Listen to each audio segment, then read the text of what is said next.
If we plot the estimated existence of our species onto a single day, then the stock market, as we know it today, would appear somewhere around 6 seconds before midnight. No wonder that we find it extremely difficult not to sell our whole portfolio when there's a market crash. No wonder we participate in buying manias, even though valuations of companies have risen to the sky. And no freaking wonder that we find it hard to stick to our investing plans when our friends are getting rich using other strategies. We make big mistakes in the markets simply because we're not genetically coded for this stuff. But we're in good company. Even though investing superstars like Warren Buffett, Bill Ackman, Stanley Druckenmiller, and Benjamin Graham sometimes may appear like they're from a different species because of their abnormal successes in the stock market, they too have faced many of the problems that you and I are facing today. They too have made big mistakes in the stock market. In this video, you will learn about some of the biggest mistakes by 4 investing legends and Mark Twain. The purpose of sharing this is partly so that you may be able to avoid doing these mistakes in your own portfolio, but primarily to show that mistakes are just a part of the game. Warren Buffett, Bill Ackman, Stanley Druckenmiller, and Benjamin Graham, not Mark Twain, were able to achieve astonishing market returns over time by learning from these experiences and by not losing sight of their long-term goals because of occasional screw-ups. This is a top 5 takeaway summary of Big Mistakes, written by Michael Batnick. And this is Investors, giving you the tips and tools you need to reach financial freedom through stock market investing. Takeaway number 1.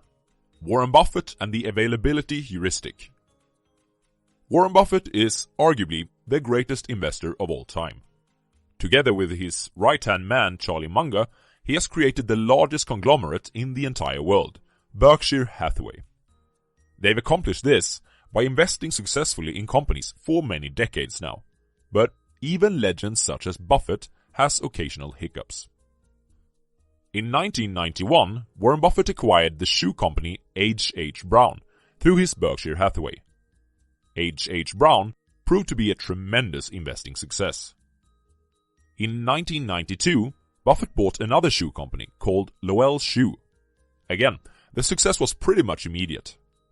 Therefore, it didn't come as a surprise that in 1993, Berkshire announced the acquisition of a third company in the same industry, Dexter Shoe. Only this time, Buffett fell for one of the most dangerous human biases when it comes to investing, the availability heuristic.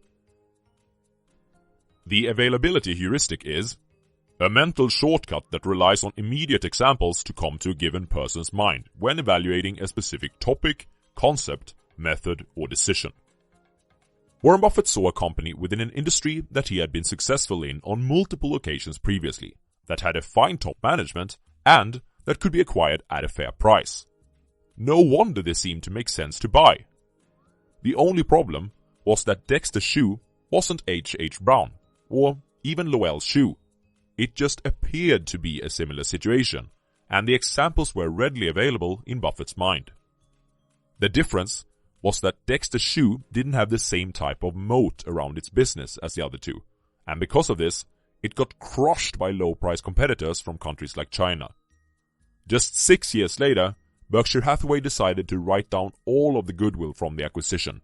They basically deemed the business of Dexter Shoe worthless. What's the lesson here? Be extra careful when you invest in a company that appears to be similar to a previously successful investment that you've made. Takeaway number 2. Mark Twain and the Law of Holes. Mark Twain was an incredible author who wrote books that became instant classics about the adventures of Tom Sawyer and Huckleberry Finn. The only problem, for Mark Twain's personal wallet, was that for every book he sold, he made an investment mistake. In 1880, Mark Twain invested in a typesetting machine created by James Page that was supposed to replace a similar human-operated machine. The venture quickly turned south, but Mark Twain kept pouring money into it. At one point, he even promised to pay $7,000 a year until the machine could bring a profit. Twain was holding on to a loser to defer his investing defeat, not obeying the law of holes. And what's the law of holes? It's that if you find yourself in one, you should quit digging. Another famous investor, David Einhorn, expressed himself like this about the law of holes. What do you call a stock that is down 90%? A stock that was down 80% and then got cut in half. Just because a stock is getting cheaper, it doesn't rule out the possibility that it can get even more cheap in the future. The difficulty lies in being able to admit defeat before it is too late.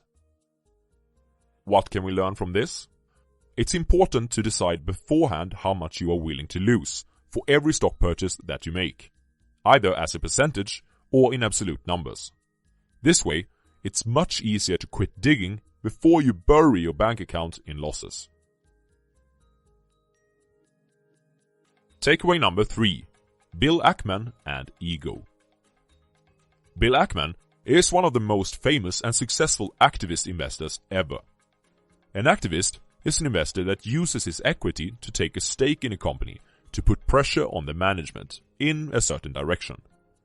A typical situation would be one where a company sits on a lot of assets, but a failing business.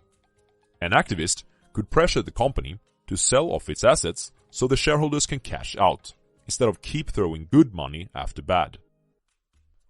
In 2012, Bill Ackman started to publicly criticize a company called Herbalife.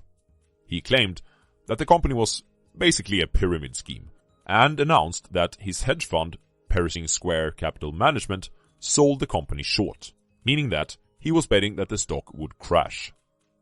Ackman seemed convinced.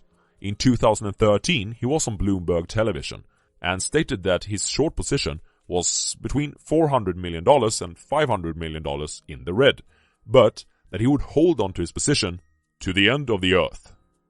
In 2018, Ackman finally exited his bet against Herbalife at an undisclosed loss. The mistake that Bill Ackman committed is in many ways similar to that of Mark Twain presented before. Because Ackman had gone out in public and expressed such strong opinions about Herbalife, it became increasingly more difficult for him to back down.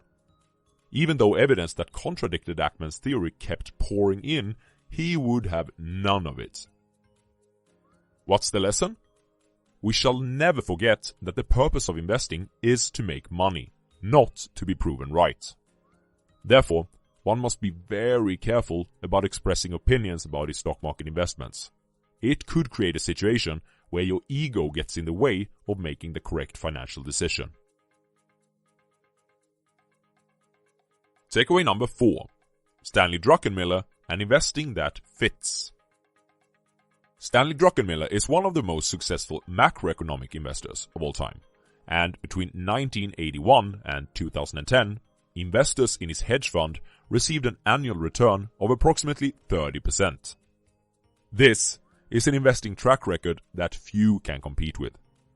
Moreover, Druckenmiller was the head of George Soros' Quantum Fund between 1988 and 2000. But even Stanley Druckenmiller made his share of investing mistakes. Druckenmiller produced his abnormal investing track record primarily by taking a macro approach and betting on stocks, bonds, and currencies. Famously, he and Soros broke the Bank of England in 1992 when they shorted the British pound and earned $1 billion on that single trade. But, in the midst of the dot-com bubble, he went astray and got involved in tech stocks. Reportedly, he bought stocks for $6 billion in 1 week, and 6 weeks later, he had lost 3 of those billions. The mistake is clear. One shouldn't venture too far out into the unknown. You must stay within your circle of competence and find an investing style that fits. Druckenmiller was an expert macro investor, but he didn't know much about tech. Because people were making so damn much money in tech at that time, he couldn't resist the urge to try it himself. There will be times when your style of investing is out of favor, when others are making more money than you are. But that is just a part of the game. Takeaway number 5. Benjamin Graham and leverage. Finally, yes, even the great Benjamin Graham, the father of value investing, made mistakes at times. Benjamin Graham is probably most famous for writing the book The Intelligent Investor and for being the teacher of previously mentioned Warren Buffett. If you want to hear more about Benjamin Graham and his style of investing, I have a whole playlist on the subject. Now, on to his mistake. Just before the Great Depression, Graham decided to put up all his money and then some.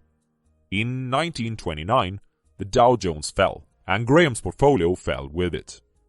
Therefore, in 1930, Graham reasoned that stocks must currently be cheap, so he decided to leverage his portfolio and go even more than all in.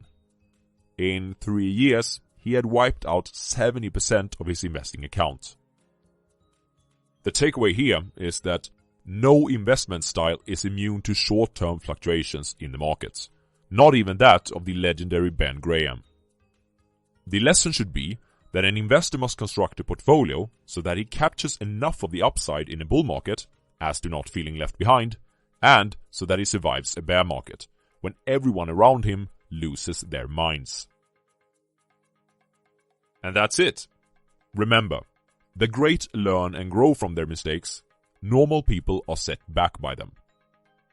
If you want to learn more about the investing approach of the legendary Benjamin Graham, head over to my playlist of his greatest books. Cheers, guys!